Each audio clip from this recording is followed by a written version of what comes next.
Hi guys, and welcome back to Points of Interest. Colin is hanging out with us today. Thank you for taking some time in what has been an incredibly busy week. It's been quite a week. Yeah. It has. It's been fun though. It has been so much fun.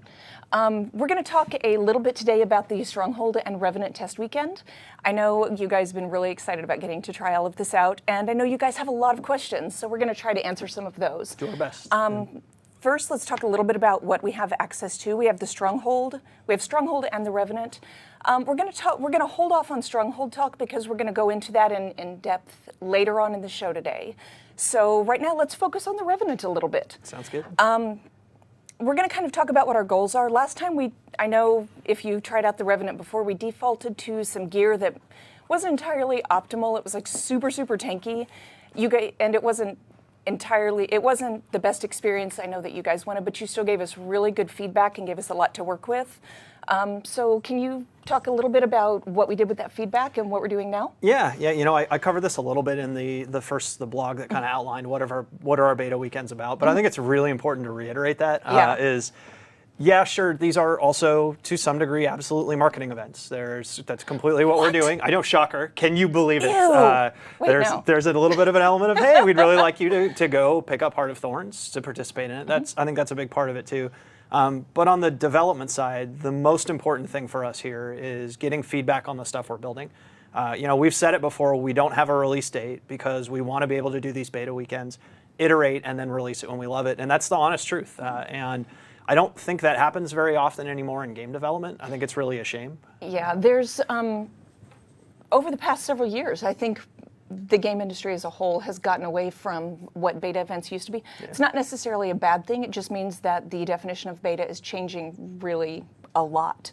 Yeah, I think as a developer, I'll go so far as to say I think it is a bad thing. I think it's a shame for customers because I think, and it's a shame for the devs because you don't get an opportunity to truly make sure that the stuff you built is what you want to have go live. The expectations are so much different, yeah. And that makes it a lot more difficult. Yeah, it's really tough. I mean, there are definitely, people write full reviews for beta weekends, and I think to some degree even make purchasing decisions based on them, and that makes it really hard to do them. But I think you get this people are upset because the game is not finished. Yeah, which is.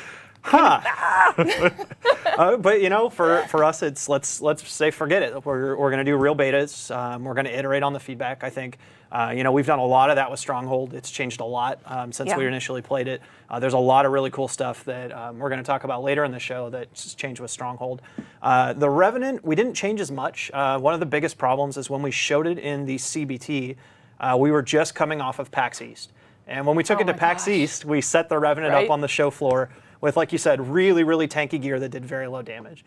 And we did that intentionally because there were going to be a ton of people waiting in line to play Guild Wars 2 who had either never played Guild Wars 2 before or hadn't played it in 2.5 years. And we didn't want them to walk up, just get annihilated, and walk away after standing in line for 3 or 4 or 5, or as it turned out, 6 hours. Yeah. So we figured let's give them something that'll at least keep them alive. And when we transitioned to the CBT, we didn't change that gear, and that was a mistake. We should have. I think it painted the Revenant in a poor light, as it made it look like it just couldn't do anything other than live a really long time, and that especially didn't combo very well. But it did that really well. It did. And when you take it had the Malek's Legend, which is very supporty and Condi control, and there weren't a lot of creatures using Condis in that CBT. And then you had Jalis, which was very tanky already before you add on that gear set on top of it. I don't really think it gave us that much useful feedback on the Revenant. So this weekend, we're hoping to get a lot more. The goal of opening it up to the entire game is we want people to take Revenant to the dungeons. We want to take them to Fractals. We want to see it in PvP. We want to see it in World versus World. Take it against World bosses. Let's see the entire game and see what it's like to use the Revenant. And I think part of that, too, is let's see what it feels like to use the Staff, which is the new weapon that we announced. And so much fun. What it's like to use Ventari. And I think the Staff and Ventari is a really interesting combo together. It's an opportunity to play very supporty. And in particular, a very heal-based core build. More so, I think, than anything else we've done in the game so far. I think Ventari's tablet, and especially if you combo it with a staff, is the closest thing to truly just playing straight up as a healer that you might find in a more traditional MMO experience. And we've kept that Guild Wars 2 flair in there, where you can swap to a different legend and play a different game style. With Jalis, you can be more tanky. And we'd love to see what that feels like and get comments on how that works. I think there's a certain amount of, we can only get so much feedback with some of those builds. Part of it is, I think there are not a lot of super challenging encounters in Guild Wars 2 right now. It's one of the big things we're focusing on with this expansion. So potentially the need to use a Ventari stance or excuse me, Ventari legend, or to even use the Malix legend to a certain degree. There aren't a ton of places in the game right now that necessitate using those kind of abilities. Obviously, that's a huge focus for the expansion. We haven't explained what challenging group content means yet, but I can say as we playtest it, it's very important to have things like those abilities and that type of group component available in your party. And that's a big part of where we want to take the game, is that, we never said we don't want to have the DPS and the tank and the healer in the game, and I think that's a common misconception. We never said we don't want those things. What we said is we don't want people locked into one of those roles forever. Right, and not ever be able to do anything else. Yeah. Where you just, this isn't fun for me, but they're not going to let me come if I don't do this. We had those moments in Guild Wars 1 where it was like, you'd be sitting around and they'd be saying, we need 2 monks, 1 more monk. Okay, we need 1 more monk. Call somebody, get them to come online and play a monk. We can't do this unless we get our monk. And finally, you'd wait around for 40 minutes, and we like to call it waiting to have fun. And the goal of part of our combat system was to get away from that, is that ability of, you can bring any profession, they can spec themselves in a way that they can play support, they can play healing, they can play DPS. Live in combat, they can swap between those different roles and support each other better. I think that's the grand vision for the way this combat system should work. Right now, the closest place I think that's experienced at the highest level is PvP. I think it's experienced a little less in World versus World, in part because of some of the core mechanics behind World versus World, and I think it's experienced the least in PvE right now, because there isn't enough major challenges for you to overcome that makes you use all those different abilities. And in some cases, we don't have things that you can swap into that are really clearly, specifically one of those types of gameplay styles. Right. And I think between Elite Specs and Revenant Legends, we're going to address some of that too. Yeah, the Elite Specs, I think, are going to be a big game changer. Yeah, it will be very fun when people get to play those as well. Obviously, Revenant right now, but the time will come where people will get to play with the Elite Specs. I'm going to have to stop talking about that right now. Yeah, we'll be back to talk about that in the future. Yes, we need to talk about that later too. Okay. So you did mention dungeons, and that I was looking at some of your guys' questions on the forums this morning, and I pulled a couple things that we wanted to address just to make sure you guys knew what to expect. I know all of you aren't able to hop into game quite yet, but you're excited about getting in and looking at the Revenant. Since these are beta characters, a few things that you said earlier this week. You've got a beta character slot on the current client. You don't have to download another client or anything. Just use the one you've got. When you're playing a beta character, all progress, items, everything that you get will not be saved once the event is completed. Stuff's going away. The Revenants in the test are instant level 80. They come fully geared. I'm having to read this so I don't say it wrong. Inventory has other gear options that you can swap in and play with. It's exotic gear that allows you to select the stats you want. You get multiple sets, so you can try out a couple different builds, and you will have an assortment of runes, sigils, food, and utility buffs to customize. There aren't expansion maps. You can go anywhere in the current maps that you can currently go with your characters. The only exception is you can go to Stronghold as well, which is available in the unranked queue in PvP. So these are humans only? Humans only for this weekend. Right now, the biggest 2 reasons that we're sticking with humans is we're finishing up animations for Revenant on all the other races, and we're finishing all the VO for all the other races. Yeah. So once we have the voiceover recorded, once we have the animations, then we'll open it up and let people play with all 5 races. And that's the type of stuff that we would focus on doing for beta weekend events once we get into those. Obviously, we're not treating this as a true BWE for us. This is kind of a bonus thing that we added on to let people give us a little extra feedback and play a little bit more content earlier before we get into our full beta weekend events. Yeah, so it's not that we don't want you to play the other races. We want you to, but they're just not quite ready yet. So that's the answer to that question. A lot of little specific questions. So like you mentioned dungeons, what about like dungeon tokens that just get added to your account and dungeon chest drops? What happens to the tokens, Colin? So this is true of everything that happens on your beta character slot. All of them are handled basically like it's a completely different account. I think the technology behind this is incredible. It blows me away what our engineering department has done, and I hope everybody really appreciates this. This was the opportunity to take betas almost always is something you go play on its own little, separate testing server that has a whole bunch of crazy restrictions and all this other stuff on it. The fact that we're doing these events on live, to me, is mind-blowing. It's mind-blowing, yeah. Yeah, it's nuts, the technology behind it. And basically what it does is when you're playing with your beta character, it literally makes a copy of your account and makes a beta version of that account that you're playing on. Everything you do while you're on a beta character slot is using that version of your account. Everything you do while you're playing with your normal character is using your normal account. And you can swap back and forth and use your normal characters, use your beta character, and it keeps those two accounts separate and tracks the progress across the weekend. At the end of the weekend, we're going to wipe your beta account. So all that stuff is gone, but you can log off today, come back tomorrow, keep playing, and all your beta character progress is still there. So basically, from the moment you create that beta character and log in the game, your account has been split into 2 accounts, and all the stuff that happens on the beta one stays there. Everything that happens on your normal account stays there. So if you're playing Stronghold with your Revenant, everything you earn goes on your fake beta account. If you play Stronghold with your existing professions, all the stuff you earn you get to keep and continues forward. It's really your choice. It's something we do to protect the economy, protect the game, and ultimately, it is exactly like any other beta test out there in that you would be playing on another server that gets wiped anyway. We're just doing, I think, a cooler version of it where you can play it on live and play it with other people and have a true experience. Yeah, that was some incredible work by our engineers. That was, which kind of goes to an overall thing. When you look at that and you're like, why don't you just flip that switch and turn that on? Or why don't you just push that button and turn that on? Because there's no switch or button.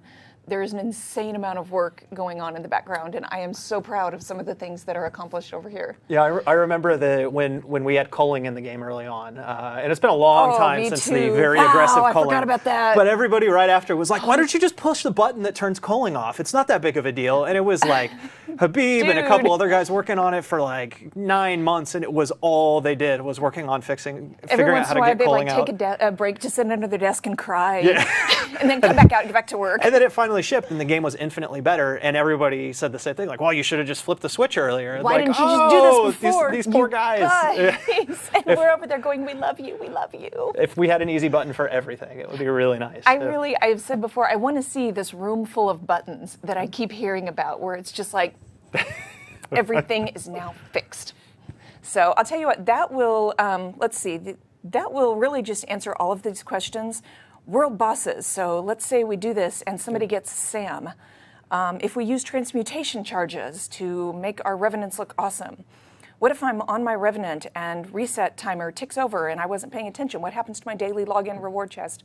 All that stuff going away at the end. It's done, it's gone. You have a daily on your regular account, you have a daily when you're playing with your beta character slot. They're 2 completely different dailies that you can do each one of them if you feel like it. Yeah. I don't know why you would go out of your way to do the one that goes away, but if you feel like it, more power to you. All of that stuff. Transmutation charges is actually a really fun one because it means you can go to town on your beta character slot and just use all of them, and it doesn't matter. That's actually a really fun thing you can play around with if you want. So the other thing this means, don't throw stuff in the forge. Yes. I saw that YouTube video. Don't do that. Why would you want to hurt yourself? You will only end up feeling bad. Zamoros is down there laughing at you, going, yeah, sure. Have a precursor. You can't keep it. Don't throw stuff in the forge on your Revenant because it works that way too. You're going to lose it, and it's going to make us all sad. So you want them to kind of just run around, play with Ventari, play with Malix, try stuff you would normally play. Just run around and put the Revenant through his paces or her paces, depending on what you roll. Absolutely, yeah. Have a great time with the Revenant. Tell us everything about the experience. Obviously, 4 of the 5 trait lines are now available, so there's a new trait line. Specialization line that you can use as well, and that came in with Ventari being added. So we'd love to get feedback on that. Stronghold has undergone a massive amount of changes that we're going to talk about later. Stronghold is so much fun. We would love to hear feedback on what you guys think of that, how it feels. Going solo, going with your friends, play as a 5-person party. Use the Treb. People don't use it enough. Use the Treb. Shoot. Yeah, it's pretty important now. Yeah, we did work on the Treb, and it's a lot. It hurts. Evan and I were destroying everybody about an hour ago because we were using the Treb and no team we were playing against was using it. Yeah, I forget about the Treb until it hits me in the face, and then I'm angry. Yeah, those it removes 25 stacks of stability now, so you can use it to control hero points, to control the middle. It's pretty. I'm totally ruining the segment later where you talk about Stronghold. Sorry, but Stop it's in a minute. good. Look, there's a question. Yeah. Colin, look, shiny. Can we use gear we already have and/or gear that we get as drops on our Revenant? Example, Ascended gear on our Rev Beta so we can do fractals. Yes, everything is a copied version of your account. So you can go raid your bank, and you can use everything in your bank to gear out your Revenant with Ascended gear. You can go play Fractals and earn new Ascended gear on your Revenant. Just remember, again, none of that stuff is saved. It's just a separate account that goes away. So have fun with it. Have a good time. Yeah, spend your laurels, sure. Ooh, that's right, because you can spend your laurels, and it's not going to matter. Yeah, I think of this in some ways. I've never really thought about it until we were just talking about it right now. But it's like one of those grocery shopping sprees where you get 10 minutes to just run through and grab everything you can and throw it in the cart, and whatever you come out with, you get to keep. You have 3 days to do anything you want with this account. You can go crazy. You can spend your transmutation stones. You can buy dumb stuff you would never, ever, ever buy if you feel like it. You can go to the trading post, I think. No, it might be turned off for beta characters. I think that's turned off. So you can't do that. Sorry, Excuse me, I have to do a thing right now. I need to go buy all the things. What about, you can't talk to your guildies? You don't have guild chat? Guild is turned off. You can't, it won't show you as repping a guild. You can't do anything guild specific while you're on your beta character. Okay. Yep. All right. So that should answer most of your questions and kind of give you a feel for what we've done to the Revenant since last time and how it's changed and what you can expect out of this weekend. So, all right, thank you very much. I know you have about 1,000,005 things to do, so I appreciate your time. And I will let you flee now. All right, thanks, Ruby. Speaking of Stronghold, since Colin was going to start talking about it anyway before I ruined everything and cut you off, Josh and Hugh have a little bit that they pre-recorded kind of going through the Mist Heroes, so let's take a look at that. Thanks, everybody. Thank you. Hey guys, welcome back. My name is Joshua Davis, aka Groucharoo, and today I'm joined by Mr. Hugh Norfolk, who is the PvP game designer and the guy responsible for kind of the design and kind of where the vision of where Stronghold goes. And additionally, the Stronghold Mist Champion feature, which is kind of what we're here to talk about today. So to kind of frame our conversation and to kick us off, Hugh, I'd like you to kind of give us the top-down, high-level overview of what the Mist Champion feature is and what it's kind of trying to solve and bring to Stronghold. Yeah. So originally the Mist Champions were kind of like our big moment in Stronghold. We wanted to create this kind of a way to kind of change the flow of the battle, right? So as you know, if you got the Mist Champion, the offensive team had like a totally different objective at that point than the defensive team. They had to react to the Mist Champion, and the offensive team had to protect the Mist Champion. Kind of just change the flow of the map. But we wanted to take that and kind of take it to the next level. We wanted to broaden that system out as well as give choice. So for instance, Grim used to be our blue champion, our knight. However, now you can select Grim, who used to be the red champion knight. They're not on the red and blue team anymore. Now you can kind of select those champions. The Grim has kind of turned to our offensive champion, and Tarai has turned into our defensive champion. So again, you can select either one of those, and it's both character specific. I can bring Grim, you can bring Tarai, and we can kind of make almost like a build in the Mist Champions themselves for whatever situation would come, almost like a card game, right? I can come in and be like, you know what, right now it seems really good. Let's go ahead and bring Tarai. Josh, you got Tarai. I'll kind of protect you. You go ahead and get that Mist Champion summon off. And at that moment, it may be the best situation, or maybe I want to get it for, bringing Grim. So for Stronghold specifically, and as you guys will see a little bit later, the Mist Champions have actually been added to the PvP build panel. Exactly. So this really is a part of your build. You'll select one before you go into the match, and then you kind of work with your team to decide what's going to be the best strategy for you guys. Whether or not you're going to bring a certain selection, or everyone's just kind of bring whatever they want. Yep. But you can really strategize around these things. And as we go more in depth on the individual champions and the effects that they bring, you'll kind of start to see how there's additional strategy kind of revolving around summoning them at certain times, or having certain passives that might work well with your team comp, or whatever your actual strategy for the map is going to be. Exactly. So now there's 3 kind of core elements that make up the Stronghold Mist Champions, right? Yes. Can you walk us through the 2 existing and then what the new hotness is? Yeah. So let's go ahead and start with the new hotness, because that's actually the one that's going to be, you'll see the most. It'll be the one that is the immediate reaction when summoning a hero. Sure. So when you finish the channel on the Mist Essence, you'll do like what we like to call an on summon. to those to the Mist champions. So, for instance, we'll start with Tarai because everybody kind of knows who Tarai is. Tarai used to not have this. This is kind of a new feature. Absolutely new. Yep. Speaking of which, the first time you'll be able to play this is in the Revenant and Stronghold test weekend. That'll be coming up this very weekend. Actually, it might even be active right now. shortly. I don't know. This is all in the past, so that's right. Former me could look really dumb right now, but I like it. Current me knows exactly when it's going to start. But excellent. Anyways, so going into the on summon. So on summon, Tarai will actually grant all players on the map a 6-second block and the Lord a 6-second block. So this is kind of one of those passive, or one of the on summons that's really good no matter when you do it. But it can be really good. Let's say your Lord's under attack and you happen to be running to go on the offense. You summon Tarai. All of a sudden, the people who are attacking your Lord now have to deal. Hey, now we can't do anything for 6 seconds because he's blocking everything, right? So that's a kind of an example of how strong these on summons can be in the situations where it's either good or maybe not so good. And then we kind of go to the ones that everybody's kind of known, but with little tweaks. Sure. So now we have the thing we call the passive, which is kind of like the thing that the Mist champions will kind of pulse on themselves to empower their allies to push forward with them.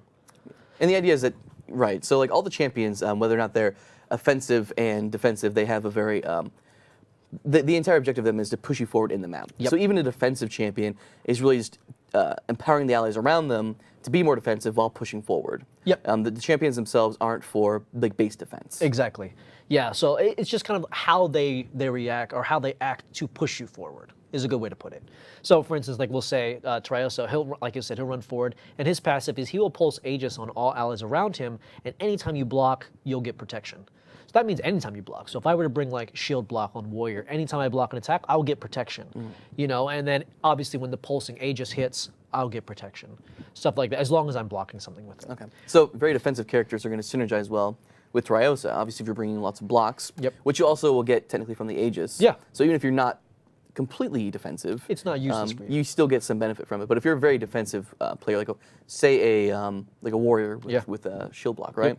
You're going to build up that additional protection from that. And I mean, it's depending on how many times, you know, if you're under a heavy fire, you can build up a fairly long duration of protection, which you really don't get as a warrior. So really strong. Okay. Really strong. And then we have the elite skill, which is the Lord Room skill. We used to be called Lord Room skill, we're going to call it the elite skill. Is for Tarai, we'll go with Tarai again. Before it used to just be a 25% channel, boom, hits you, knocks you down to 25%.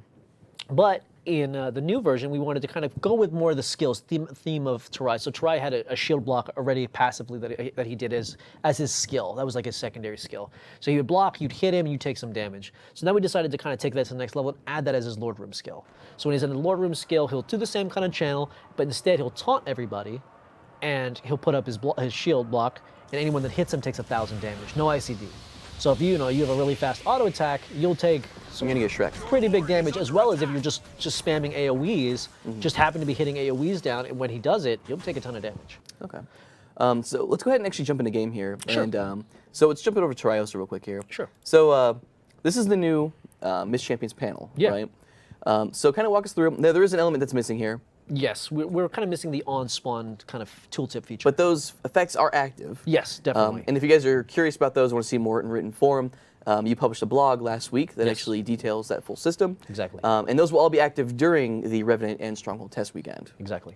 All right, so walk us through the panel here. All right, so you have your regular PvP build panel. Just in case you don't know, guys, you just go up to the top here. You can drop it down, and then you have your 3 tabs. The third tab, though, is the new one. It's our new Mist Champion tab.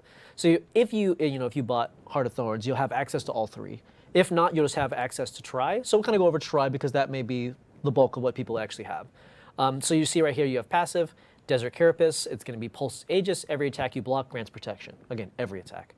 And then we have the Elite, Bane of Joko. If any of you guys from Guild Wars 1, you'll kind of understand that reference. Taunt nearby allies and damage them for 20% of their health.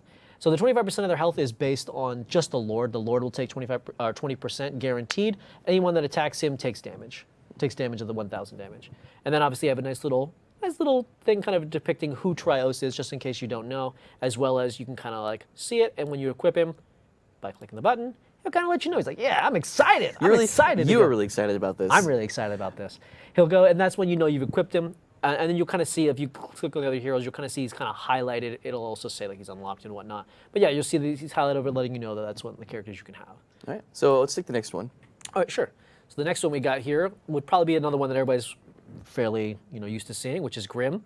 His on spawn kind of different. When he spawns, he will fire a cannonball at every enemy on the map that will knock down, do damage, and do some burning. Pretty strong. Yeah, it sounds pretty strong. So yeah, everybody on the map do a little bit of damage and knockdown. And then his, just quickly go through his passive. His passive is he grants you Fury, so he'll pulse Fury on you, and then there's a 50% chance on a critical hit that he'll trigger that same cannonball to hit whoever you're attacking, to do an AoE knockdown and some burning, 180 radius. So it has a little AoE to it, not too big, and that has a 5-second cooldown on itself. So you can't just sit there and get super lucky if you're super glass cannon and get like tons of cannonballs, but on a 5-second. Very offensive. Very, very offensive. Okay. So again, if you're really glass cannon with a lot of crit chance, this will just push you over and really guarantee you're getting those on every 5 seconds. If you're really defensive, not a lot of crit chance, he pulses that Fury for you to kind of give you that chance to at least proc this. Now this is only around him though, right? Yes, this is just the passive around him to kind of empower you to go there and fight people as you're going up the lane. Okay. And then his elite skill is the Nomad 2 broadside. He will call on the Nomad 2 to fire cannonballs. Which is the ship on the map. Yes, it Okay. is the ship on the map, as well as what he's known for. If you read the book CSROs, that's where he came from. He will essentially call cannonballs from the broadside of the ship to essentially pelt the entire Lord room. Each one of those cannonballs will do damage, knockdown, and he calls in about 30 of them over the course of about 10 seconds. And it's randomly placed. They're not all in one space. It's kind of think meteor shower with cannonballs. Sure. Okay.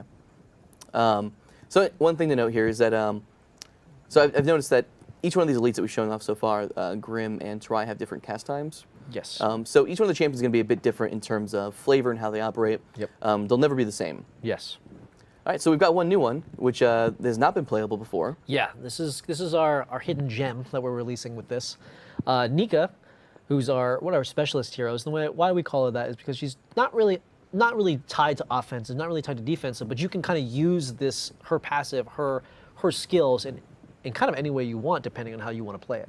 So what she will do is when on spawn, which you don't see here, on spawn will be she will stealth everybody on the map for 10 seconds. Both the Lord and you as a player will get stealth for 10 seconds. Now, you can do whatever you want with that. I also made it so that if the Lord is stealthed, he will not use skills. So he will actually stay stealth. Doesn't for get 10 revealed. seconds. He will not get revealed immediately. So that's a new change as well. That's also really good for down plays. Sure. You can throw. Yep. So I'll leave that up to the community to really play with that one. And if you come out of stealth through a strike, you will blind your foe. So you really don't get any like damage reduction, no extra damage, but when you come out of stealth, both stealth is really strong in itself, and when you come out of it with a strike, you get a blind. Okay. And then her passive is when you're around her, she will grant you stealth, permanent stealth. And every time you come out of stealth with a strike, you'll blind your foe. Now it'll still apply the normal reveal. Yes, of course. Anytime you will do the strike and you come out of that, it will apply reveal to you. But yes, so you strike out, blind the foe, you fight with the reveal buff on you for a little while, and then she'll boop, put you back in stealth, and if you come right out again, you'll put blind to them, and so on and so forth. And then her elite skill is Fade to Black. This is a really fast, really fast cast time. Really quick.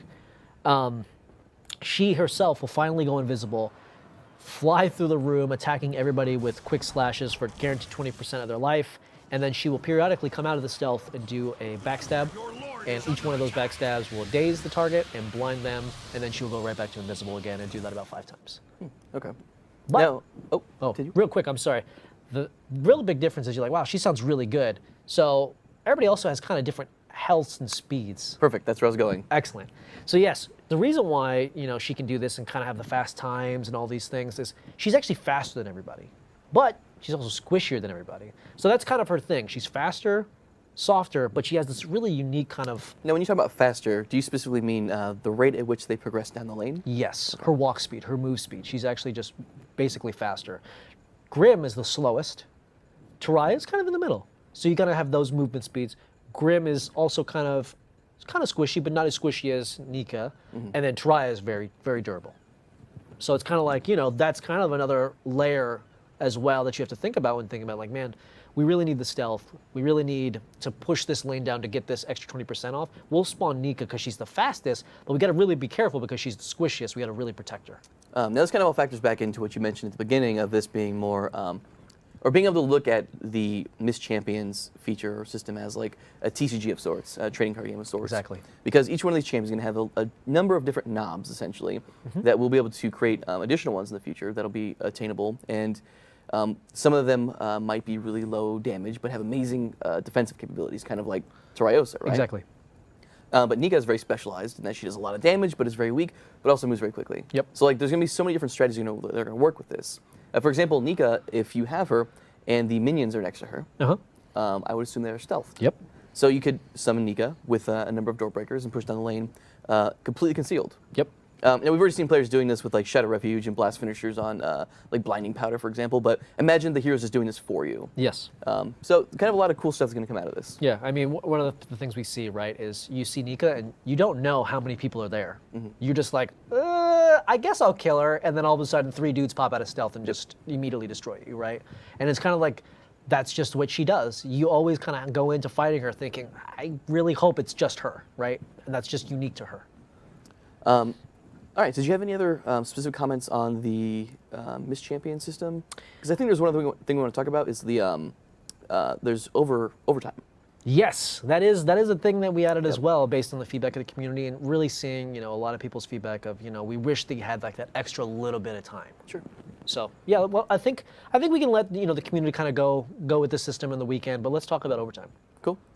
So I mean, as long as you follow sports, the term is probably pretty obvious. Yep. But for those of us that are not that familiar with sports, I say us. I don't know if that makes any sense because I'm actually pretty into sports. Yeah, I was gonna say, you're pretty into for sports. those of you, Of course. yeah, sure, that are me. not into sports, can you explain what the overtime mechanic is, and specifically how that will work for Stronghold? Sure.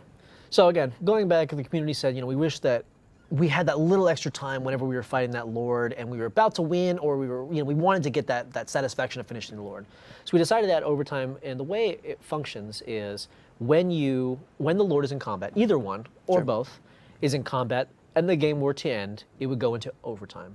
And it will not come out of overtime until both Lords are out of combat. So for instance, if I am fighting the Lord and there's 0 seconds left, it will continue going until either the defensive team completely wipes us out or we stomp the Lord. And then, the same thing if you're trickling in and you're just trying to just keep that Lord in combat and stay alive, you can stay alive maybe long enough for your team to get in there and help finish that Lord off. Okay, so basically the matches just don't have that like unsatisfactory ending where it's like, oh, we could have maybe gotten it. Like now you really have that opportunity to kind of go all in and try to kill that Lord. Yes, and again, it also if they're not in combat because the game's kind of stalemated, they will just still end at 15. Okay. All right. There is one other thing. I think, well, not to sell that thing short, that's Sure. going to actually open up a lot of our matches have ended like during Lord rushes or like really close to. So this is really going to open the opportunity for matches to kind of resolve themselves. Exactly. But also with this weekend, we'll also have queue selection, That's true. Yeah. which is the other cool feature coming in. So I think this one's kind of explained in the blog for pretty thoroughly, but Sure. Just to reiterate. Yeah. So I don't know if I can see it in here. Let's see. We'll actually have, we've kind of removed the practice button.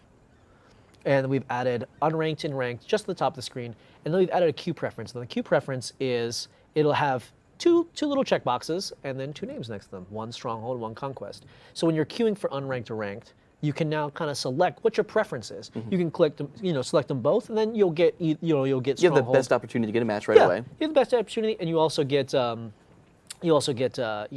may get Stronghold and some Conquest, or you may just get some Conquest maps. Or you can unselect Conquest, and you're guaranteed just Stronghold. Now, again, probably when you're playing this on the beta weekend, if you just select Stronghold, you'll probably get matches pretty quickly because people want to do it. But obviously, when the system goes live and people start really playing both, they might want to play both, and to get the best queue time, you probably have to click both. But if you're practicing, Conquest for any reason, you can just click Conquest and make sure yourself not going to get Stronghold.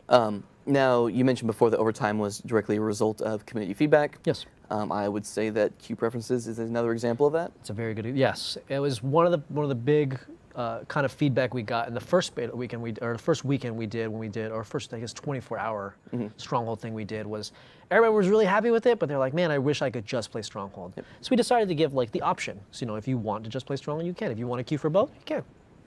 All right, sounds good.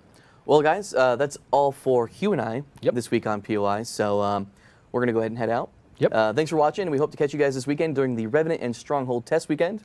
That'll be going on all weekend long. You can, of course, play Revenant in PvP, which is pretty cool. Yeah, it's going to be sweet. And please check out the Stronghold changes. We'll be reading you guys' feedback on the forums and whatnot. Looking forward to having you guys test it to its full extent, especially with the new system. Pretty exciting. Yeah, I'm really excited about that. Anyways, guys, you can follow Hugh. Here's the plug at anet_nightmare on Twitter, and you can follow me at @GrouchoRoo. The shameless plugs. I love Anyways, it. guys, we'll see you later. Thanks for watching. Thanks, guys.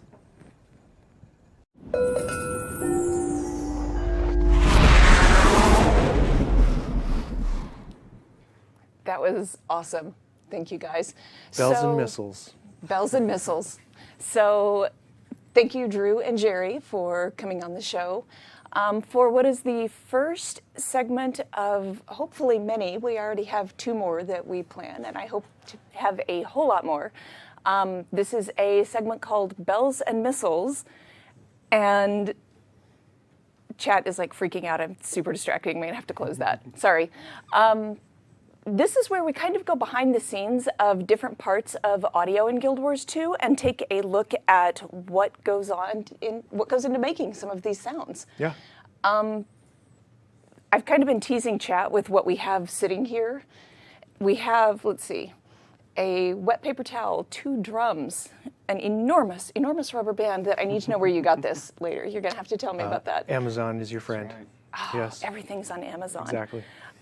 So we're going to talk today about creating some of the new sounds for jungle creatures, specifically the Mordrim Breacher. This is the creature that you guys have all seen quite a bit in the Verdant Brink map. There are 5 of them. There's an event where you have to kill the Mordrim Breachers before they can send reinforcements. They're the really huge guys, and we can actually take a quick look at those so we can see what they look like and jog your memory, and you can hear what they sound like. So let's take a quick look at the video that we grabbed.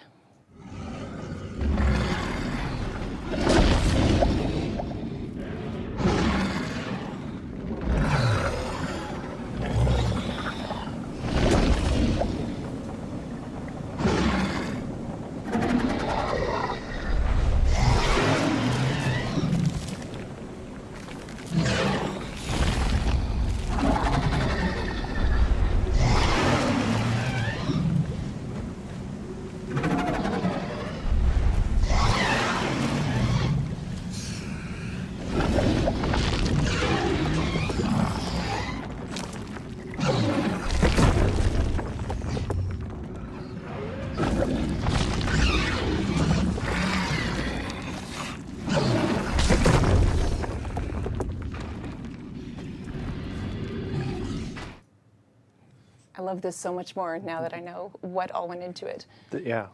So let's get in and explain Let's do this. Yeah. So you guys didn't just go with like straight up animal noises. You went so much farther. Exactly. What we want to do, I mean, the art team has made such a diverse palette of new creatures for the jungle. We have sectoids, we have mushrooms, we have dinos, we have lots of cool stuff. So we wanted to make some new sounds. Typically you can use animal sounds, lions, tigers, and bears. They're consistently, they do their thing. And we wanted a little kind of a different spin and to explore using Foley. And so we've used drums, we've used a doumbek, a djembe, a floor tom, an upright bass, a guitarron, which is a Mexican upright acoustic bass, which is just monstrous. It's cool. And what these do is they kind of worldize. They have a kind of a roundness, a tone themselves. And so when you're screeching and playing them, you're getting a warmth and kind of a richness that an animal has, when they're doing their emote too. They have their body. So it kind of gives us a little extra to play with as well. So that's kind of a couple things we're looking for. We're looking for the actual sound of rubbing something on a drum head, but the actual sound of the drum itself. And then we can play it differently with our fingers or with rubber bands, with bows, hammers, I mean, like lots of things to do, and different speeds and pressures and moisture. Like on a drum head, it's all about these three things and getting them right together, and then you can play with the emote of it. Like, okay, I'm going to do fast into slow, or slow into fast, or just a real fast chiff of it, so it's like a snort. So you can kind of get these to like say something. You did a bunch of bass stuff. Yeah, and it's interesting at times too to try to mimic the sound of an animal with the instrument too. So listen to how something growls or how it breathes or other things, and try to get that gesture similar. And Exactly. then, through layering of different sounds, you can come up with something pretty unique. Still implies that it's a living thing, even though it may be created entirely out of, just inanimate objects. So. Yeah, It's just in how you put them all together. Yeah. exactly. You know what? Before I forget, as we're going through this, if you guys have questions as different things come up, we're grabbing some questions in the background, and we'll try to answer a few of them afterwards. So, if something comes up, throw it into chat, and they'll make sure that we get it. So. Yeah. So I mean, even breathing and that kind of thing. It's not just about the roar; it's about the whole animal. So I've done plaster, and we'll show you some videos of that where you're kind of like sucking in and getting that kind of slurpy growl, and then the nostrils are a little wet and moist, because dinos they're not the cleanest of animals. It turns out, yeah, they So- don't like shower regularly. So so we have the slime machine. We had a plunger from a toilet. We had just the traditional hand fart is also Kids love them. You got to do it. Yeah, exactly. That's With easy. wet plaster thrown in. Yeah. Yeah. Yeah. Well, can we hear So some of yeah, them? let's jump in. So we saw the breacher, and I have it kind of broken down into. I'm going to play. The first thing I'm going to play is the attack short, Okay. and so that I'll play it one more time. And so this has a whole bunch of layers, and the first layer is a djembe, or excuse me, a doumbek. And it's kind of this ratcheting, screechy sound. Let's do that one more time. Okay, so I'm gonna bring it Yeah. up. So what it is, All right. this little guy. It's got a really shiny head, and it's pretty. It's got a nice ring to it, but really don't want the ring, so I'm gonna kind of pad that out. So we're just getting a little bit of the warmth of the drum, and Hence the wet paper towel. we have so moisture. So you can get a snort if you're going fast, and then if for that kind of ratchet screech was more around the edge. But because that was a squeaky sound, you get a rubber band. Excuse me, it's too wet. I didn't bring a dry paper towel.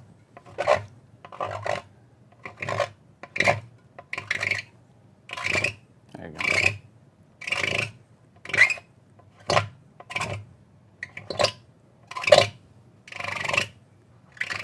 There we go.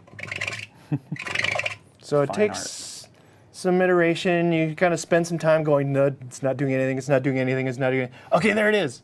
Now Yes. do it those 10 times so you can have a bunch of variation.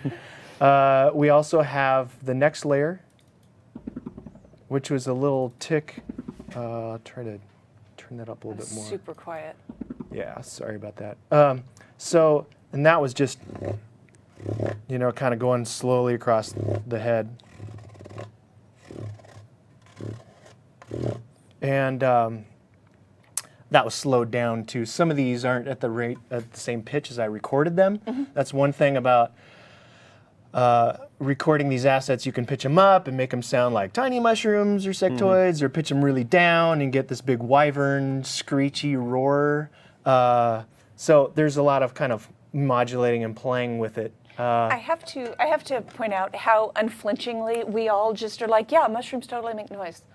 And we Absolutely. think nothing of this. Yeah. And how great it is that this is the world we all live in. And they're yeah, Jerry's done some fine work there, and they're very interesting. Go, Jerry. Yeah. They're going to be a lot of fun. So we go to the next one, which is an upright base. yeah, let me. This is my favorite part, you guys. All right. Here, let's do this one. And for I will people's play ears. the layer for you. So this is a thumb ratchet, Let's move your chair. All right. and so it's kind of it's just a growl, kind of. We can do these a few different ways. This is possibly like a nails on chalkboard thing for some people. I know while we were rehearsing, Stefan, the poor guy, like covered his ears and ran. So we're sorry in advance. So you can get some nice sort of breath purring kind of things by rubbing against the surface.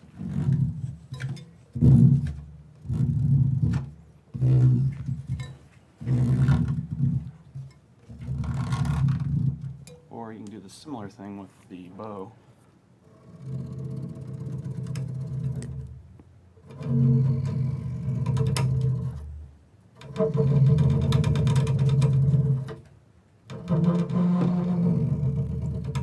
And just like the drum, you have to take some time to get the pressure do and exactly what everything you want. just right, Right. and then do a bunch of them so you have variations. So. And then you can, get more aggressive with it. You get the goose calls, it kind of starts to sound weird. Yeah. Oh, yeah. And then we have another layer, which is kind of more of a, and that was done with the bow. You get that really chesty roundness, and then we have a finger screech, which is you can do it with one finger, and it'll get a little screech. You get two fingers, you can get three fingers, and it just starts to kind of get more complex Gets and layer on louder, top yeah. of itself. And it was weird. There's this one part, I think it was down here with three fingers. It's just May I? really Really cuts screechy. through, Yeah, go try it. Sure.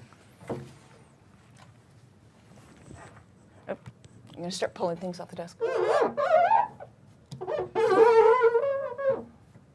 And it's you're getting like a different sound if you come higher up or on the side. Yep. Like here. Oh, sorry. I'm And- taking it out of your hand. Yeah, the actual size of the bass, the cavity really makes it sound like it's emitting from, Yeah. an animal too. So Yeah. there's an acoustic property to it, which is pretty cool.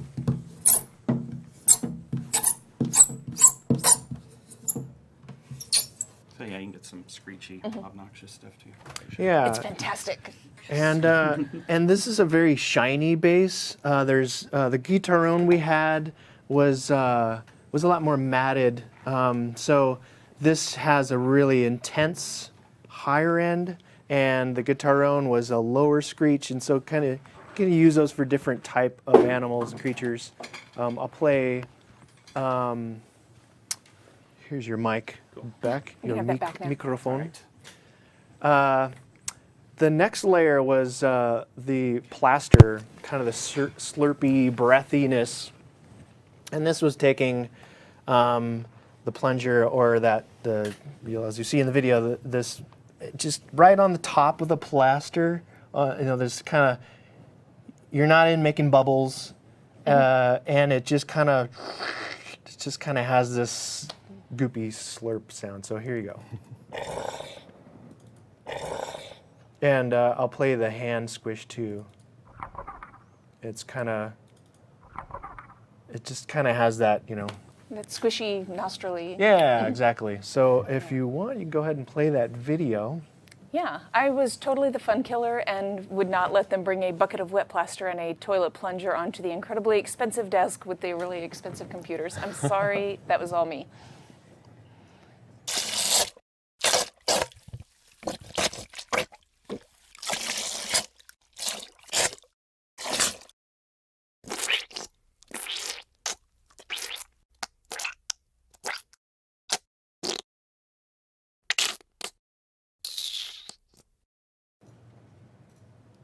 Yeah, so what was fun about the plaster is you can get a different thickness. So you could start off really wet and you know, kind of snotty, or you can let it kick and put more plaster in and get that kind of, you know, it gets just soupier and soupier and lava. And so we were able to get a lot of, you know, I mean, anything from creature sounds to, you know, earthy moving magma and things. We tried flour once, but flour you have to heat up, and it's just because balance of, you know, cooking it and coming back into the Foley room, and like, okay, plaster's way easier, and you can Well, and just if you let it sit yeah. and come back in It a doesn't couple smell very days, good. doesn't We like smell doing real this in the good either. microwave?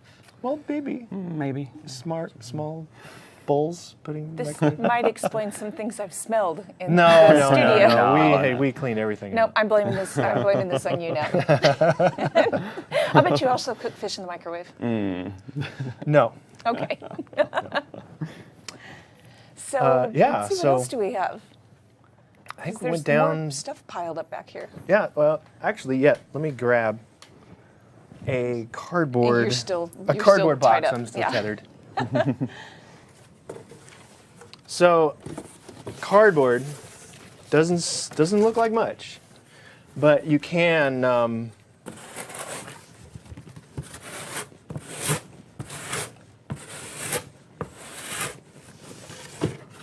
Come on.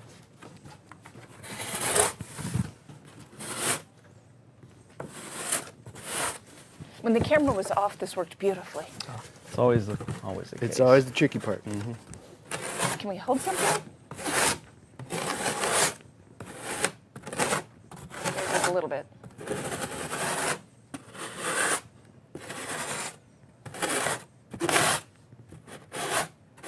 It's not behaving. Yeah.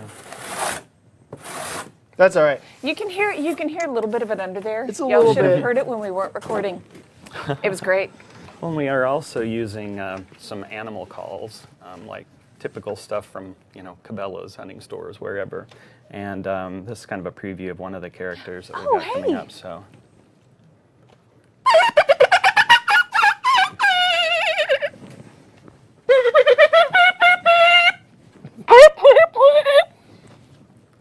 I have So no there you idea go. what to do with that. Yeah. You know, duck calls, turkey Yeah. calls, whatever. You know. Or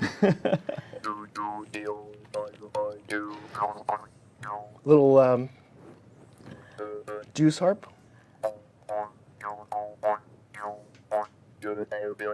So yeah, This You is never know. Like the best thing that has happened to me you all never day. know.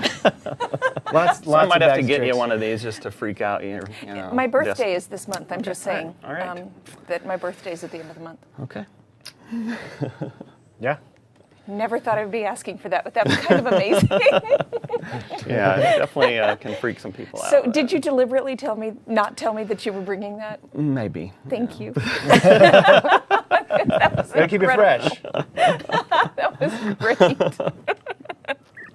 So, what else do we have? This is an African framed drum, and the difference between this and the Doomback is that the Doomback is a shiny head, and this is a leather matted kind of. Sorry. So you can get kind of more scrapes and kind of breathiness, and this is more on the subtle side. But we use a lot of different types of instruments to get all sorts of different things. This is so incredibly cool. This is so much fun. Yeah. So, I want to keep making you do more things, but we actually have a couple of questions to answer that I won't read to you guys because you can see them as well as I can. Yes. Okay. So Yeah, totally. take it away, Jerry. How did we get started in sound design? Well, I drove my mom crazy to start off with would you stop making that sound with your mouth? You know, That seems to be a common Yeah. thing with sound designers. Yeah. I've noticed is we were really annoying as children, and Yeah. really tortured our parents with a lot of. I guess you weird start noises. off being a parrot, you know. Yeah. And like the Muppet Show, so you have to do those voices, you know. And it's just this playfulness between what you can do and perform, and then now it's like, okay, I get to go into the studio and go. You know, Cool. great, that's a great monster sound. How about And somebody will pay me for it. Yeah. So tuned my craft and got hired. Yeah, I think music too is a nice gateway for a lot of people into sound design as well, because I started out playing bass and singing and all of that kind of thing, and then sort of really gained a lot of fascination for sound effects and movies and stuff like that. So that is extremely, extremely cool.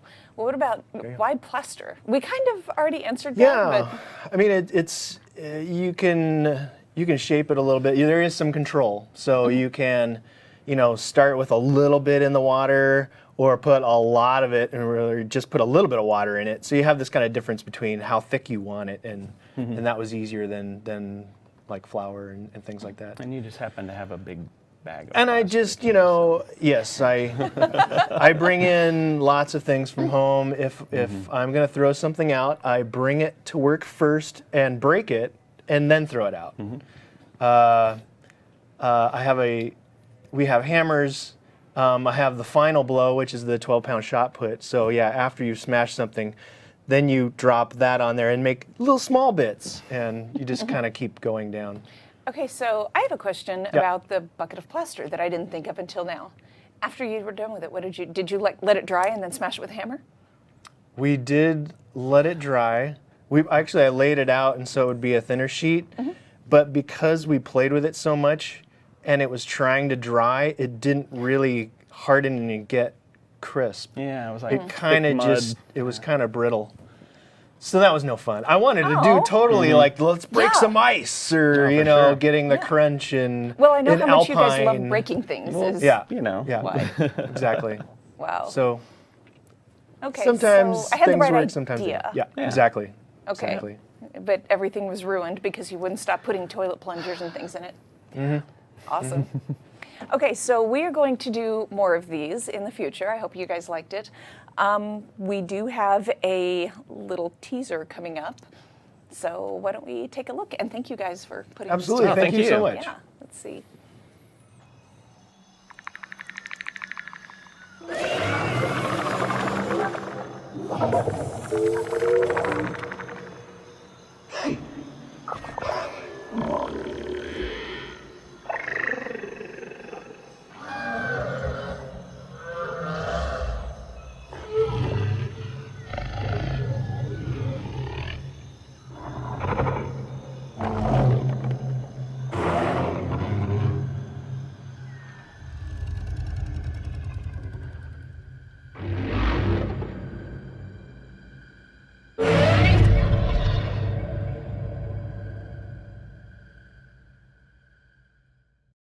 I love it.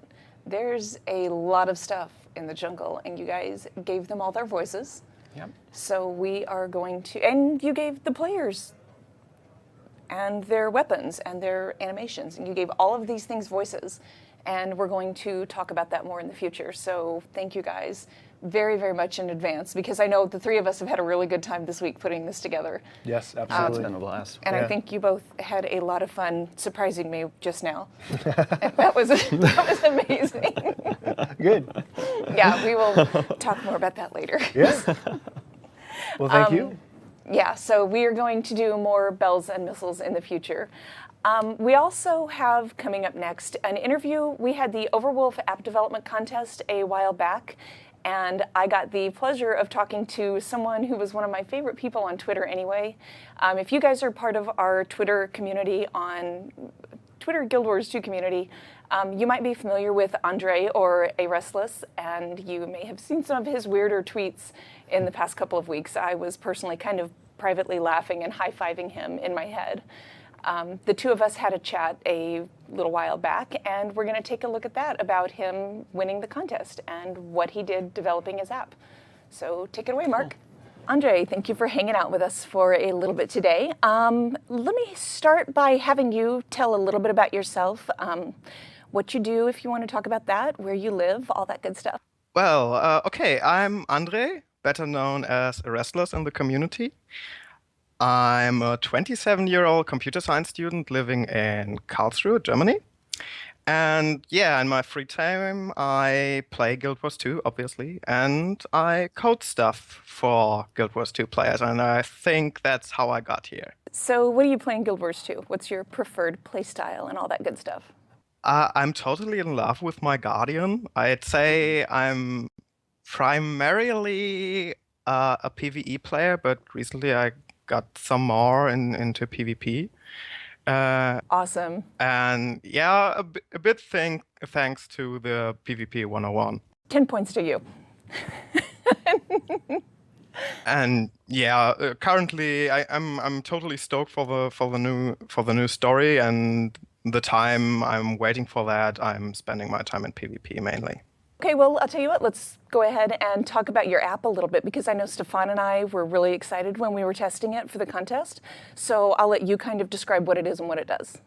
Okay, the app is called Who's Talking, and basically what it does, if you're on TeamSpeak with your friends, and all of you guys have that app running, whenever one of your friends talks on TeamSpeak, you see a little speaker icon above their head in the game. So it's not like other overlay solutions where you only have this small text popping up telling you someone is talking. You actually see where this character in the game world is. So if they're calling out for help, you know where to go. So what got you the idea to go down that road, to develop that particular app, to go that route? Well, I think it really struck me when I was doing the Twilight Arbor path, or the Aether path the first time. Because there in the end, there are these chests scattered around you have to find for the achievement. And well, I was there with my guild group on TeamSpeak, and I was still missing a chest. And one of them said, "Hey, I think I know where it is." And in that exact moment, two guys ran off in different directions. I was like, "Yeah, follow whom?" And that was that. Especially if you don't know the group too well, it's very hard to match voices to characters. And there's another situation in these crowded situations with world bosses or in world versus world zergs. Even if you go there with a group on TeamSpeak, when the action starts, all these players become this huge anonymous blob, and it's very hard to keep track of one another, and up to the point that you don't feel like playing together anymore. You're just together in this big place, but you don't see where the others are. And there the app helps to really stick together, help each other play together. Yeah. Yeah, you can get that feeling of being by yourself, even if you're in an enormous group and it's just a bunch of shouting and you have no idea who's doing what.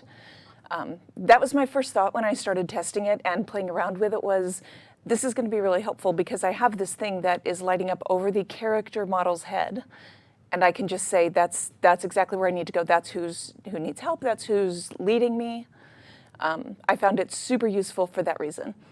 That's good to hear. That's what it's for.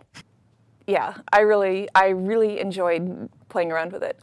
Now, as somebody who doesn't do app development, this seemed like a lot of work to me. How did you manage this over 3 months? I think in my case, it was really focusing on one core feature, one core functionality, and doing that really well. Because I have another project that's called Markers, also an app for Guild Wars 2 that allows you to place markers in the game world to remind you where resource nodes are or the best places for siege weapons. And back then, when I did this for the first Overwolf app contest, I made the mistake that I put too much in, and all this stuff that we developers call non-functional requirements, like performance, usability, stability, that just went off. It's just bad, and I'm still reworking it to a point that it satisfies myself, that it's presentable, and I didn't want to make the same mistake with Who's Talking again. So I really focused on one core functionality that I think turned out pretty good. I completely agree with you. And yeah, focusing and not getting overwhelmed seems like it probably would have really, really helped you to reach your goal on that. So now you know my reaction, and you know Stefan and I got a kick out of it. What was the community reaction to it? What did they think? Pretty good. I got a lot of people who said, "Hey, that's a cool idea. We could totally use that." Even people who said they would be using that for their GVG, so they know where their allies are and all this kind of stuff. Um, for me as a developer, the feedback was almost too good because I'm sitting here and waiting for people who tell me what could be done better because I'm sure it's not perfect yet, and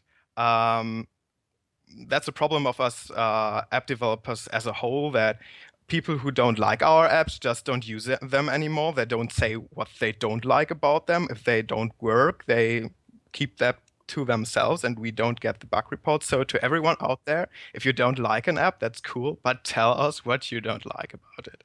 That would be really, really helpful. Yeah, that constructive criticism is extremely useful. You're not being mean, you're not hating on it, you are being helpful. Yeah, definitely. Yeah. You know what? So I know you talked to Lawton Campbell here at ArenaNet. Yeah. You talked to one of our devs as a special prize for the technical achievement. Speaking of constructive criticism, I actually have no idea how your chat went, but did he offer anything helpful? It was really, really interesting. Of course, for people who don't know, Lawton is a web developer and he works on the public API. So the interface that we developers use to get information about Guild Wars 2. And for the last few months, ArenaNet has started to really push that. So one recent development is that you can access, for example, your bank contents from outside of the game via a website, for example. And a question that arose there was, where's the line that you should draw? Because one could argue if people can do everything from outside the game, doesn't that devalue the game?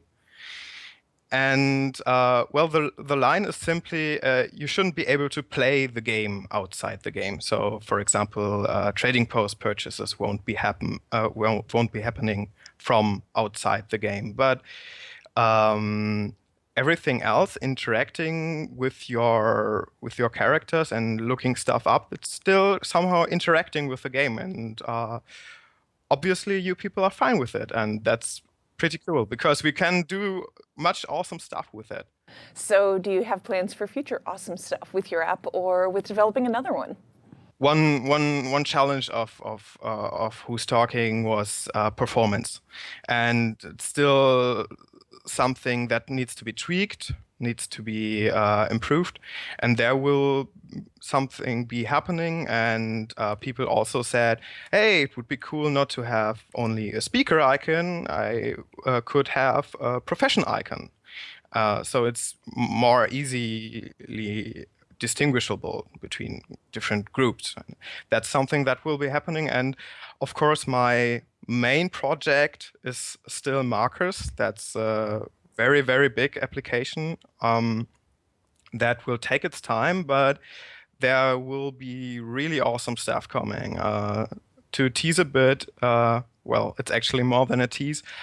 You will actually be able to make quests for other people inside Guild Wars 2. So What? yeah, you can place markers inside the game world, and people can go there, interact with them, and dialogue pops up, and you can make decisions and all this kind of stuff, and branching quests, and yeah, it's gonna be really awesome, but it will take its time. So stay tuned, but don't expect it tomorrow. What about the day after tomorrow? Okay, sorry. I can immediately think of like 3 or 4 really, really fun uses for that. So now I'm excited for it. So thank you for the little spoiler. And I'm sure everybody else will be exactly as patient as I am, which is... I hope so. I'll do my best. I will do my best. So, well, thank you so much for coming and talking to me for a little bit, Andre. And I'm sure Lawton had a really good time chatting with you too. And keep working on those because we are really enjoying them. Thanks, and thanks for having me. Bye. Welcome back. Huge thank you to Andre and pretty much anybody who's bilingual, because I am not, and translating in your head on the fly like that always impresses the heck out of me. I don't speak 2 languages. Can't do it. I don't. Hugh's looking at me like, really? What? I know English and bad English. Does that count? Is that... Sure. All right, yeah, I'm bilingual then, yeah. Yeah, English and bad English. Yeah. Go you. Hugh knows leet speak. That's right. Thanks, man. So we have a little bit of a long episode of PvP 101 today. We had 3 really special guys come in earlier this week. We had Helseth, Rom, and 5Gauge came in to hang out for a while. And I want to take a second to really tell them thank you, because we flew these guys in. They all showed up on Sunday? Yep. They showed up Sunday, were jet lagged like you would not even believe. They were exhausted. We brought them in here, I think at 8 or 9 o'clock in the morning into the studio. Ran them around for 9 hours. They were doing filming for different things for WTS. We just kept them going at a breakneck pace, and then at 4:45 in the afternoon, they were absolutely dead on their feet, but they still came in. They came staggering in here and made 15, 20 minutes to hang out and talk to me for PvP 101 for just with a focus on the new PvP players. So I really appreciate them taking some time to do this through their haze of exhaustion. Poor Rom was sitting there forcing himself to stay awake, and I actually ended up feeling kind of bad for taking their time, but they were really gracious about it. And we got some video of that chat. So we're going to take a look at that. And again, thank you guys so much for powering through that last half hour, because I know you had a dinner to go to right after that too. So then we kept them for, I don't know, how late were you guys out?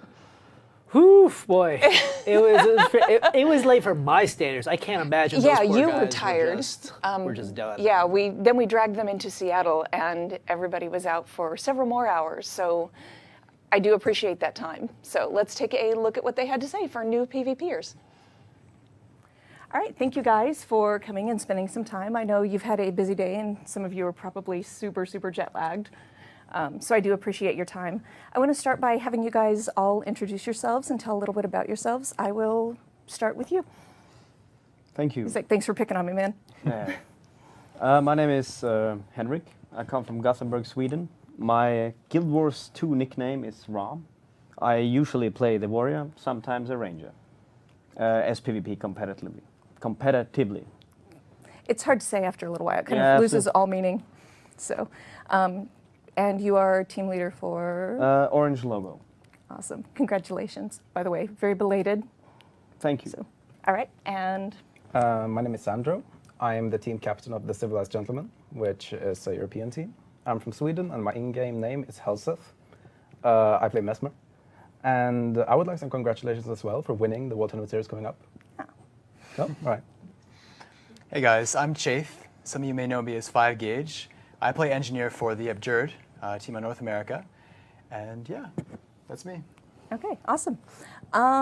So let's go ahead and start with, I know you guys didn't just jump into Guild Wars 2 and day one you were all completely pro and ready to go. So how did you guys get started, and kind of what helped you learn and what helped you guys get good?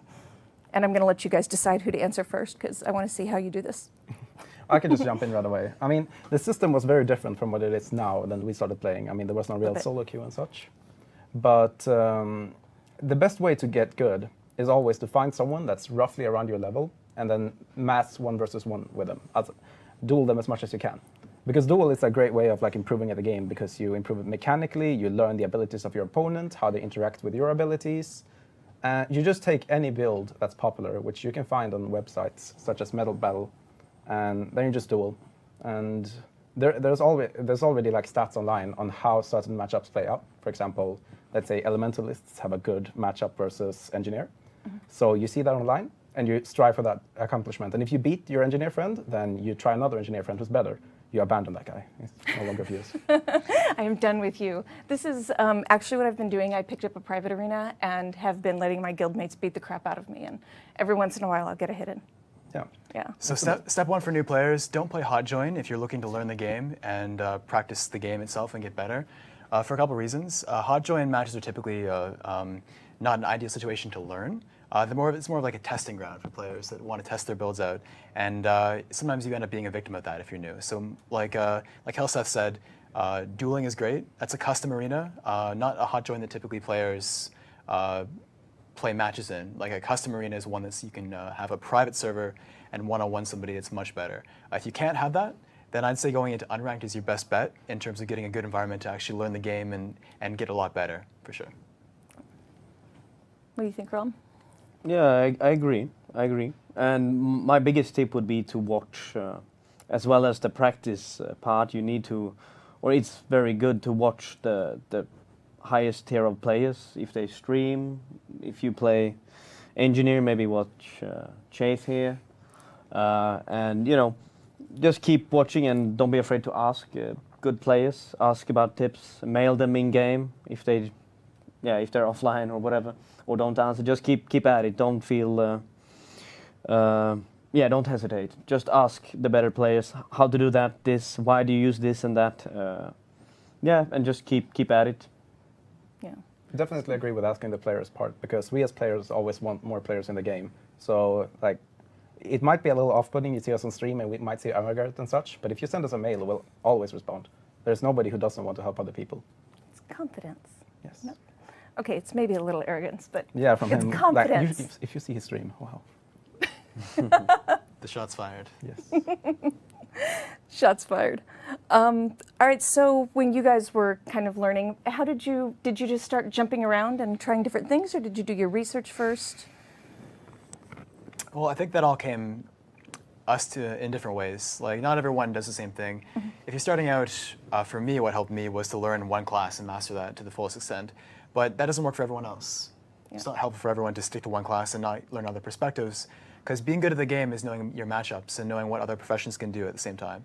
So when you know one class, it doesn't mean you have a full understanding of the game. If you only know what one profession does, you're not going to be a well-rounded player. I'd say at the start, for a new player to learn PvP, play all the classes, play everything, learn the skills you need to be able to dodge, learn the key abilities that matter, and then from there, once you've played them all and you know roughly what each weapon is going to be doing to you, then pick the one you like the most, master that, become relevant in the scene with that profession, get really good mechanics. Dueling, like we talked about before, is the best way to do that. And once you have that, then you can go from there and get some recognition and have players understand that you're getting better at this class and they'll want to play with you when you get to that point. Yeah. Playing one-on-one, I've found has been super, super valuable. Once I have been able to focus and watch those skills, once something takes me down, I am never, ever going to forget that. Yeah. If it hurts bad enough, you'll remember. So, I don't know. Ron? Yeah, I'm not sure. You have to do that again. Ask me again. Ask you again? How did you get started? I mean, did you just kind of jump around, or did you pick something? Yeah, in the beginning of the game, let's say month 2, I was kind of deep in SPVP. Mm-hmm. For me and for many others, but yet not for all, I was kind of, so to say, high tier or in a team quite early in the game. So mm-hmm. I don't know, we just found the players very early on. But for newer players now, I would just suggest to, because we've already been established, right? We are, so to say, the first timers of Guild Wars, or the veterans that has been in the high tier for so long. Yeah. We have a different world, and we have established it already for so many months.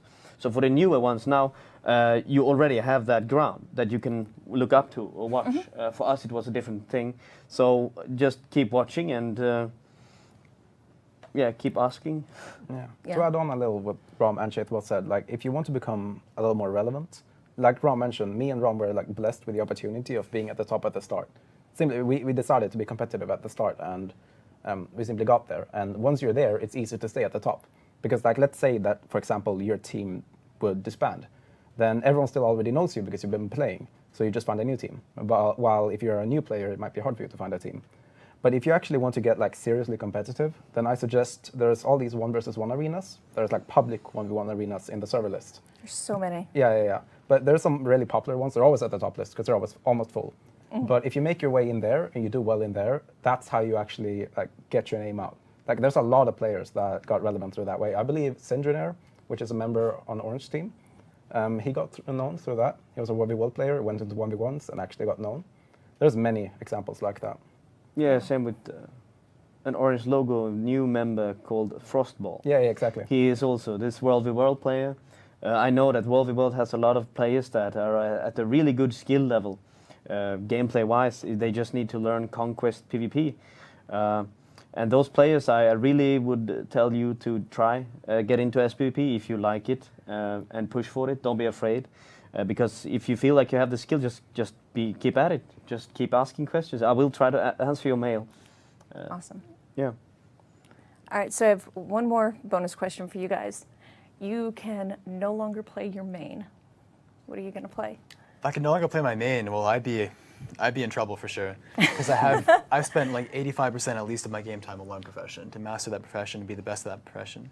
If I couldn't play my main, then I think honestly it'd probably take me a couple months to get back on my feet and to stay on the same level as I am currently right now in terms of gameplay. So it really would take a lot of effort for me to make the switch. Others, not so much. What's your second choice? I'd probably play Warrior or Elementalist, I would say. Yes. Yeah, because I don't know, I feel like the Warrior, Elementalist, and Engineer just have something in common that they all share. Whether it just be like playstyle or rough survivability, just the way that they survive and do damage is very similar. It's like high input and many abilities that you have to chain in succession. And I just like that. But I think I'd do okay on LA or Warrior eventually, after I have enough time to switch, but yeah, awesome. That's me. All right, you can no longer play Mesmer. What's your second? I'm sorry, are you okay? Yeah, well, I already What's found the your solution. second choice? I got the solution, don't worry. I'll wait until Heart of Thorns, wait for Chronomancer, use Chronomancer, go back in time and prevent whatever made me not play. Easy. That's not fair. Oh, I made it. Ugh. No, like, See, this is why I can't cope with Mesmers. This is exactly why. I mean, it solved the problem. Yeah, but I don't like it. A serious answer is Necromancer, which is my secondary. Awesome, awesome. How about you? I would play Ranger, but if it was, of course, so to say, viable candidate for a good composition.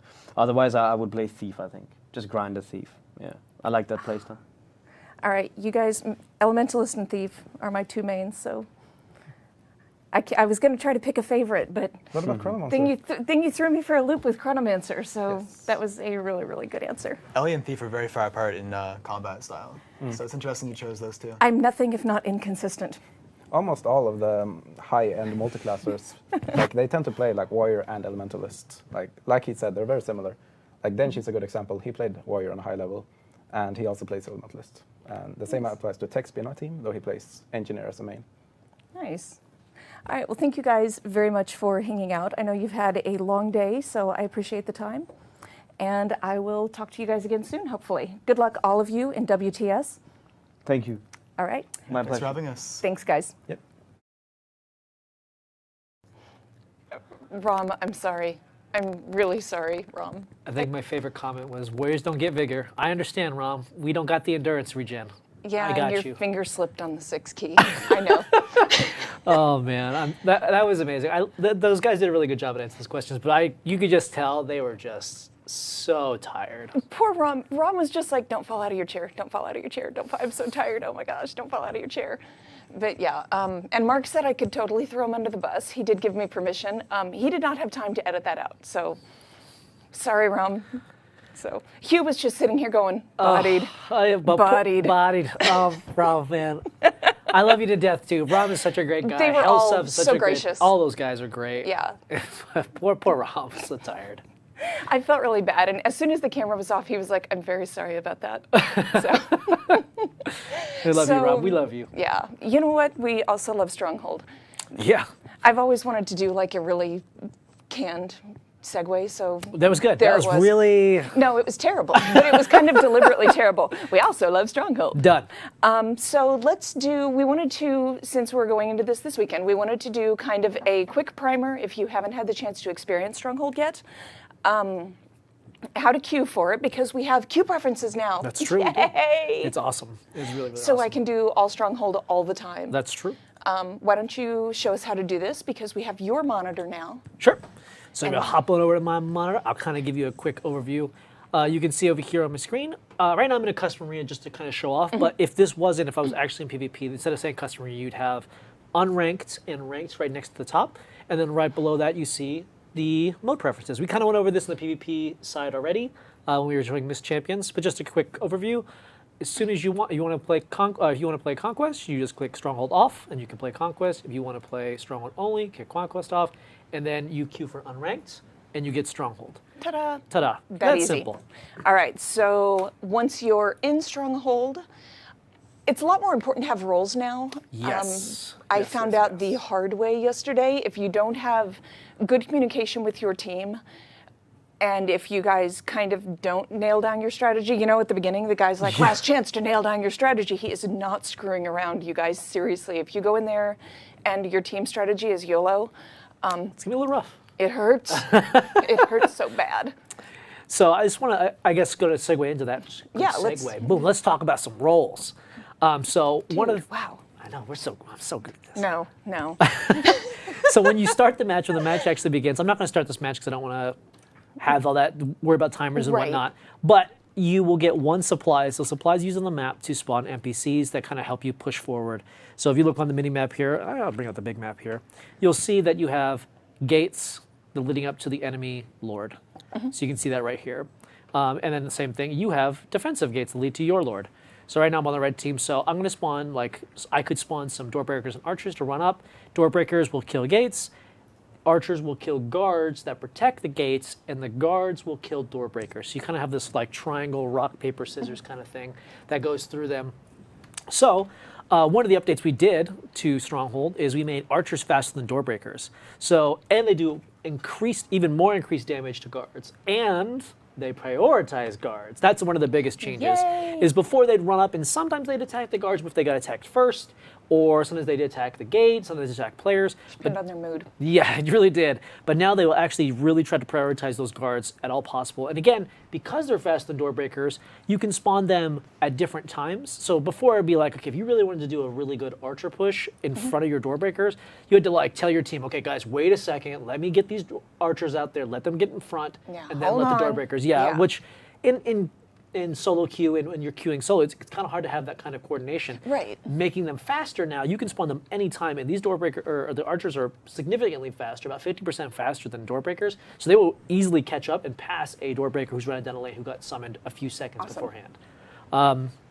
So yeah, let's talk about roles now. So that's kind of like just giving a general overview of how that supply mechanic works at the very beginning of the game. So one of the roles that I usually tell new players to do is to go run supply. So after you spend your supply over here, you run out, and you'll see we kind of did a change to the supply, as it's not even there right now. But when the match But starts, if there was supply, it would be here.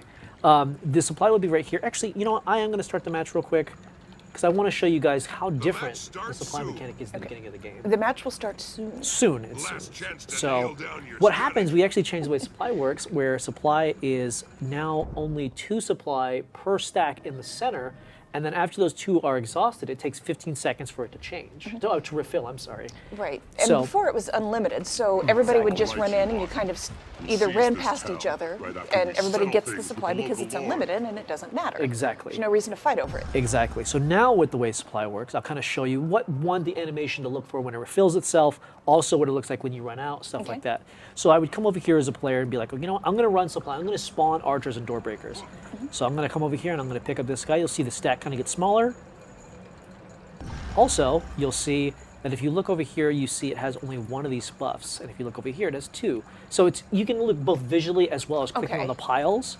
So I'm going to click 2 out of here, and you'll see the supply bar will be completely gone. You will not be able to get any more supply, and it is gone. So what this means is if there's 2 people running, 1 person on one side, 1 person on the other side, supply stays, pretty much the same it was. You guys can kind of ignore each other. The second another person goes in here and starts getting supply, now there's a chance you may not get supply, so you're going to have to fight over it. You're going to have to fight over your resources. Yep, and you can see this big animation. Supply crate drops from the sky, drops off some more supply, and then you can go pick up more supply. You can see there's 2 supply there. And then as a player, I would come over here, and I would run all the way back over here and spawn more door breakers and archers. And this is kind of the runner role. So the offensive role, which would be the next one we'll kind of go over, is I actually follow these archers down. You can actually see this archer destroy these 2 guards without any opposition. He's at half health, but he killed both guards. There's usually 2 guards up here. So I'll do this. I'll kill this game magically with the power of dev hacks. This guy will run forward. It's to save time. Yeah. You can't do this online. No, I can't.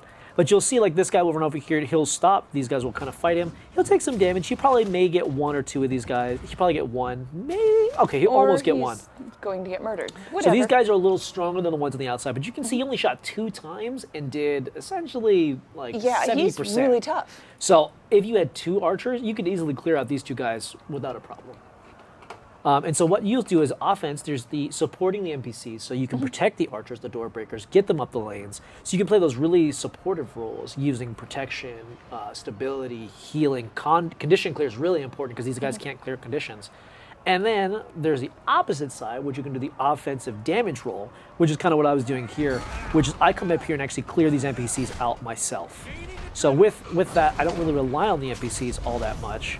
I rely on myself. But of course, without the NPCs, this does take a little longer. As you saw, it only took 2 shots to really almost kill. Yeah. But you can see I'm not, I won't say wasting, but I'm spending my time really taking out these guys, where NPCs actually are really strong at that now. So that's the offensive role. Now the defensive role is actually the exact opposite of what we just did here. There's going to be guys running and spawning NPCs, supporting those NPCs, and then players that come up to kill my defensive guards. So what I would do is, like, so I started over here, so I'll kind of say, so I spawned here. This is my offensive lane right here. So I came up here.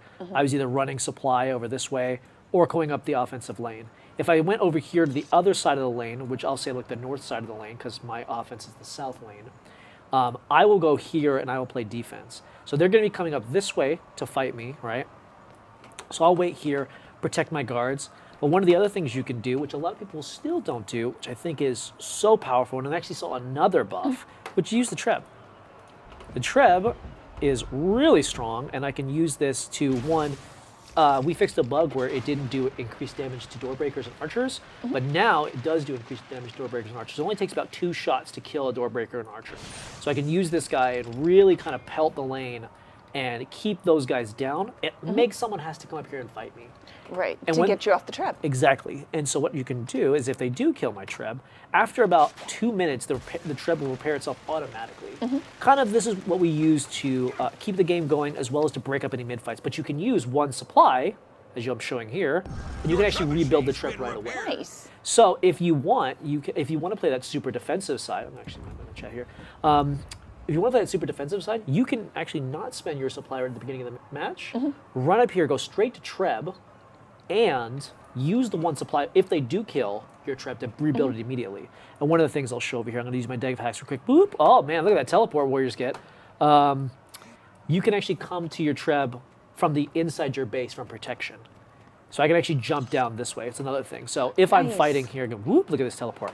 I can run my way in here Stop that. and then come back around this way and go up to the Treb if I want to. Now you can see it does take me a little while, some time to get here. But if I was like an elementalist or a mesmer or a thief, I could not use dev pack teleport and actually teleport up here and save myself a ton of time Nice. to get over here. And then if someone's attacking my gate and they're actually killing all my guards and there's door breakers, I can just sit here and lob my Treb shots right here and get those nice sweet hits and make them have to come all the way up around this thing to come up and get me. It's a good time waster Yes. for the enemy. And one of the big things we've said about this map is it's all about resource management, and time is a big resource. Huge, yeah. So again, defensive role is kind of those things. Defensive role is stopping them from getting into your gate, stopping from killing your guards, managing yourself, killing the NPCs, because the NPC is the only thing that could do damage to the gates. So killing door breakers is really important. And then there's obviously good timing. the mist essence, which is the big bad boy we showed already with Mist Champion. So by going over here, it's a 10-second channel. Only CC will stop you, or death will stop you from channeling. So as soon Not as- even death. Yeah. So you can see a lot of times, like, what you'll do is you'll start channeling, and if someone starts to fight you, you can make that assessment, like, do I have enough life to finish this? Can I just pop like stability like this, and will this be able to get me this Mist Champion? So yeah, so that's one way to do it that way as well. But yeah, that's pretty much it. One of the big things I want to get across to new players is find something that's fun for you. Do you like playing defense? Do you like going on the defense and like fighting other players, stopping that, and like being that front line? Right. Do you like playing really supporting and like supporting NPCs and getting them to the front line to get those gates down? Do you like being like that super hyper aggressive guy that goes and tries to kill those defenders from stopping everything? Yeah, getting in there and pushing up to the Lord. Yeah, yeah. Do you like being a shot caller? Do you like going and running supply and being like, hey, offense, what do you need? You need door breakers, archers. Okay, defense, are you okay? Okay, you need me to help? Okay, I'll switch over to defense. Because that runner role is really important, like always kind of communicating, what do you need? What can I get you? Defense, are you okay? Like that, there's a lot of fun little roles you can play. Yeah. So usually what we like to do, like as soon as I get in a match, I'm like, hey, I'm going D. I'm kind of, tanky. If I need, who am I going to call upon to help me on defense if I start getting overwhelmed, right? And you kind of have that conversation. So do you have so we've got offense, defense, running supply, supporting NPCs, and then we've got the Mist Essence in there. Yep. Do you have like a spread that you recommend? Yeah, one thing we always like to tell people when you're first trying out is I like going the 2-1-2. 2 offense, 1 runner, 2 defense. That's a really safe one because even if they put a lot of resources on offense and they go like one of the common strategies people were saying was going 5 offense. And you go 5 in offense and you try to rush it as quick as possible. You get on that treb and you stop those NPCs, the rush is done. Yeah, It's over. You're finished. And with the way guards work now, where they really try to prioritize door breakers, even if they beat that first rush gets out and those door breakers are kind of low, all it will take is one of those guards walking over and slapping once, and all of a sudden those door breakers are dead. Right. And then again, the rush is done. They have to now go back to the center of the map, get supply, get that offense going, and it spreads the map. So all in is a little scary. It's a little scary. Yeah. One thing actually, real quick, I want to mention to you guys too, for who are new, and one of the new things we added was if you're in the enemy base, I'll show this off real quick.